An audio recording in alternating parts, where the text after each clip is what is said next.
Hello everyone, নবম দশম শ্রেণীর শিক্ষার্থীরা এবং এইচএসসি শিক্ষার্থীরা, তুমি যেই ক্লাসেরই হও না কেন, তোমার জন্য কিন্তু এই ভিডিওটা অত্যন্ত গুরুত্বপূর্ণ। কেন? কারণ হচ্ছে এই যে ডায়লগ, ডায়লগের যে ফরম্যাট, তারপরে হচ্ছে ডায়লগ তোমরা অনেকে কি করো, মুখস্থ করো, আলাদা আলাদা আলাদাভাবে মুখস্থ করো, মনে থাকে না, অনেক প্রবলেম দেখা গেছে, এজন্য আমার মনে থাকে না বা তুমি ভুলে যাও, এজন্য তোমার কি হয়ে যায়, রেজাল্টটা খারাপ হয়ে যায়। তাহলে কি করতে হবে, এই যে ফরম্যাট যদি আমরা শিখে নেই, তাহলে আমার কিন্তু কম মুখস্থ করে আমি কিন্তু একটা ভালো খাতা লিখতে পারবো বা ভালো ভালো খাতা জমা দিয়ে আসতে পারবো। তো ভালো রেজাল্ট করার জন্য আসলে সবসময় যে গুড়ার মতো খাটতে হয় জিনিসটা এরকম না। তুমি যদি টেকনিক অবলম্বন করো, তুমি যদি কিছু শর্টকাট ওয়ে চিন্তা করো, তাহলে তোমার জন্য সহজ হয়ে যায়।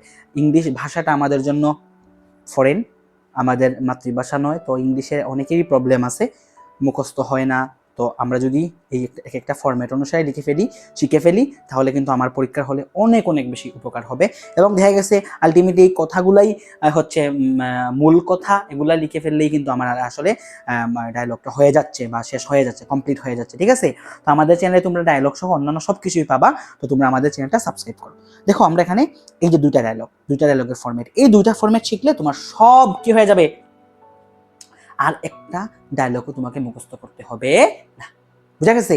তো দুইটা ফরম্যাট তুমি মুখস্থ করে ফেললে কিন্তু তোমার সবগুলা শিখা হয়ে যাচ্ছে, সবগুলা তুমি যে কোনো ডায়লগের উত্তর করতে পারবে। একটা হচ্ছে গুড সাইড ডায়লগের ফরম্যাট, আর একটা হচ্ছে ব্যাড সাইড ডায়লগের ফরম্যাট। এখন দেখো গুড সাইড ডায়লগের ফরম্যাট গুড সাইড কোনগুলা? ফর এক্সাম্পল আমরা কিছু আনছি, দেখো এখানে এই যে reading news paper, early rising, tree plantation, physical exercise, তারপর হচ্ছে learning English, morning walk, hobbies, village life, gardening, hygiene, friendship, এই সবগুলো গুড জিনিস। ঠিক আছে? পজিটিভ জিনিস। তো এগুলো হচ্ছে গুড সাইড ডায়লগের ফরম্যাট। ঠিক আছে? এই ফরম্যাটটা হচ্ছে গুড সাইড ডায়লগ। ঠিক আছে? তারপরে আমরা ব্যাড সাইড যদি দেখি, দেখো ব্যাড সাইড ফর এক্সাম্পল কিছু দেখি আমরা, এই যে traffic jam, effect of smoking, load shedding, road accident, water pollution, air pollution, drug addiction, child labour, black money, তারপরে হচ্ছে আর্লি ম্যারেজ, পপুলেশন প্রবলেম, এই সবগুলো হচ্ছে bad side dialogue, bad side জিনিস। তাহলে আমরা এই গুড সাইড দুইটা ফরম্যাট, ব্যাড সাইড দুইটা ফরম্যাট দেখে ফেলি। দেখো আমরা যদি প্রথমে গুড সাইডের ফরম্যাটটা দেখি, দেখো সবাই দেখে নাও। ঠিক আছে? দেখো এই যে গুড সাইড, দেখো আমরা Sakib, good morning how are you, Sakib বলতেছে তার বন্ধু রাকিবকে যে good morning how are you, Rakib বলতেছে good morning I am fine and you. তারপরে দেখো Sakib, I am also fine, are you free now, আমিও ভালো আছি, তুমি কি এখন ফ্রি আছো? রাকিব বলতে ইয়েস, রাকিব বলতেছে কি রে, ইয়েস আমি ফ্রি আছি। সাকিব বলতেছে actually I want to talk with you about an important matter, আমি তোমার সাথে একটা গুরুত্বপূর্ণ বিষয় নিয়ে কি করতে চাই রে, কথা বলতে চাই। রাকিব বলল of course you can ask me whatever you want to know, তুমি আমাকে অবশ্যই তুমি আমাকে জিজ্ঞাসা করতে পারো, তুমি যা জানতে চাও। সাকিব বলল can you tell me what is the importance of in our life, of কি দিস টপিক, ফর এক্সাম্পল এখানে যে কোনো একটা টপিক আমরা ক্যাচ করতে পারি। ফর এক্সাম্পল ফিজিক্যাল এক্সারসাইজ, তাহলে লাইনটা কি হবে যে can you tell me what is the importance of physical exercise in our life. বুঝা গেছে? মানে শরীর চর্চার গুরুত্ব কে আমাদের জীবনে, তুমি কি আমাকে এই সম্পর্কে বলবে? রাকিব বলল the importance of physical exercise, আমরা ধরলাম টপিক নেম, ধরলাম physical exercise, is so much that can not be expressed in word, আমরা প্রকাশ করতে পারবো না বলে, it is most essential thing and it is necessary in every step in our life, আমাদের জীবনের জন্য অপরিহার্য, অত্যন্ত প্রয়োজনীয়, আমাদের প্রতিটা স্টেপে আমাদের জীবনের প্রতিটা স্টেপে কি রে, এই জিনিসটা প্রয়োজনীয়। ঠিক আছে? কারণ শরীরচর্চা তুমি ঠিক মতো না করলে তুমি অসুস্থ হয়ে যাবা। ঠিক আছে? Everybody should know about the importance of physical exercise বা অ্যাবাউট দিস টপিক, যেটা সবার কি উচিত এই সম্পর্কে জানা। No man can not shine in life without giving importance of it, এটাকে গুরুত্ব না দিয়ে কেউ শাইন করতে পারবে না। তুমি যদি ফিজিক্যাল এক্সারসাইজকে গুরুত্ব না দাও, তাহলে তুমি অসুস্থ হয়ে যাবে, একটা সময় তুমি কিন্তু অসুস্থ হয়ে তোমার জীবন কেটে যাবে, তুমি কিন্তু তোমার জীবনের কাঙ্ক্ষিত লক্ষ্যে পৌঁছতে পারবা না। এটা হচ্ছে একটা টপিক আর কি, ফিজিক্যাল এক্সারসাইজ না, তুমি যে কোনো টপিকটাকে এখানে অ্যাড করো, হয়ে যাবে। বুঝা গেছে? যেমন আর্লি রাইজিং, ইয়েস এটা একদম বাস্তব কথা যে no man can not shine in life without giving importance of it, আর্লি রাইজিংকে গুরুত্ব না দিয়ে কেউ জীবনে সফল হতে পারবে না। এই হচ্ছে কথা। Sakib thank you very much, Rakib you are most welcome. তাও দেখো একদম মানে বেসিক ভাবে কিন্তু মূল কথা, মূল ইম্পর্টেন্স জিনিসটা চলে আসে। তারপরে হচ্ছে তুমি যদি ওই স্পেসিফিক ডায়লগটার আরো 2-3টা লাইন তুমি যদি এক্সাক্ট টপিক ভিত্তিক 2-1টা লাইন যদি তুমি অ্যাড করতে পারো, তাহলে কিন্তু তুমি ফুল মার্কসটা পেয়ে যাবা। তাহলে কি তোমার জন্য সহজ হয়ে গেল না? সব ডায়লগকে কিন্তু তুমি ওই ফরম্যাট ইউজ করে তুমি কিন্তু লিখতে পারবে, মানে ছেড়ে আসার কোনো সুযোগ নেই। মার্কস, হ্যাঁ, মার্কস তো এইটা দিলে কিন্তু মার্কস তোমার যদি 10 হয় 7-এর নিচে 8-এর নিচে ইনশাল্লাহ নামবে, 7-এর নিচে তো নামবেই না, ঠিক আছে? আর এইটা দিলে ভালো যদি টিচার থাকে, মন ভালো থাকে, 8 দিয়ে দিবে, 8-9 দিয়ে দিবে, আর যদি সাথে যোগ করো 8-9 কিন্তু পেয়ে যাবা, বুঝা গেছে?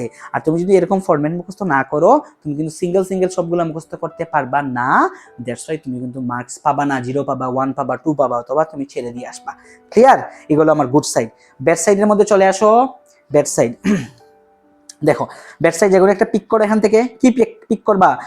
ধরো এয়ার পলিউশন। কি পলিউশন? Air pollution. তাহলে আসো এয়ার পলিউশন। দেখো, রাজ আর জুইয়ের সাথে কথা হইতেছে, ঠিক আছে? রাজ বললো good morning, how are you? Raj বললো জুইকে যে গুড মর্নিং, তুমি কেমন আছো? জুই বললো good morning, I am fine, and you? আমি ভালো আছি, তুমি কেমন আছো? রাজ বললো I am also fine, are you free now? তুমি কি এখন ফ্রি আছো? জুই বললো ইয়েস ভাই, actually I want to talk with you about an important matter. দেখো, দুইটা কিন্তু যে শুরুটা, দুইটা জায়গার মধ্যে কিন্তু শুরুটা প্রায় সেম। হ্যাঁ, এটি স্বাভাবিক। আমি কোনো কিছু শুরু করতে চাইলে তো আমি আগেই কি তার সাথে কথা বলা শুরু করবো না? তাকে সে ভালো আছে কি খারাপ আছে তাকে জিজ্ঞাসা করবো, তারপরে হচ্ছে আমি কথা শুরু করবো। তখন জুই বললো of course you can ask me whatever you want to know. এই যে সেম জি, কিন্তু দেখো তাহলে কিন্তু এই প্রথম দিকের অংশগুলো কি হয়ে গেল রে? মিলে গেল। তাহলে এটাও কিন্তু তোমার আরো সময় কম লাগতেছে। তারপরে দেখো, Raj can you tell me about, এই যে this topic, for example can you tell me about কি আমরা নিলাম এয়ার পলিউশন, তাহলে can you tell me about air pollution. কি আসবে? Can you tell me about air pollution. বুঝতে পারলাম কি না? বলো, can you tell me about air pollution. তাহলে এই যেমন জুই বললো it is burning question of Bangladesh, এটা জ্বলন্ত, খুবই যন্ত্রণাদায়ক সমস্যা, হ্যাঁ, জ্বলন্ত কোয়েশ্চন, হ্যাঁ, জ্বলন্ত প্রশ্ন, হ্যাঁ, burning question of Bangladesh. It is going out of our control, এটা আমাদের কিরে নিয়ন্ত্রণের বাইরে চলে যাচ্ছে, নিয়ন্ত্রণের বাইরে চলে যাচ্ছে। It hampers of the development of our country, এটা আমাদের দেশের যে উন্নয়ন আছে না, সেই উন্নয়নকে বাধা দিচ্ছে। দেখো, তোমাদের সুবিধার্থে কিন্তু আমি বিভিন্ন ওয়ার্ডের উত্তরও লিখে দিছি, অর্থও লিখে দিছি, যাতে তোমাদের জন্য তোমরা বুঝতে সুবিধা হয়। রাজ বলল how can we solve it, আমরা কিভাবে এটা সমাধান করব? Only government can not solve this problem, besides all kinds of people of our society should take a necessary step to remove this problem. শুধুমাত্র যে আমাদের সরকার, আমাদের গভর্নমেন্ট এটা সমস্যার সমাধান করবে, জিনিসটা এমন না।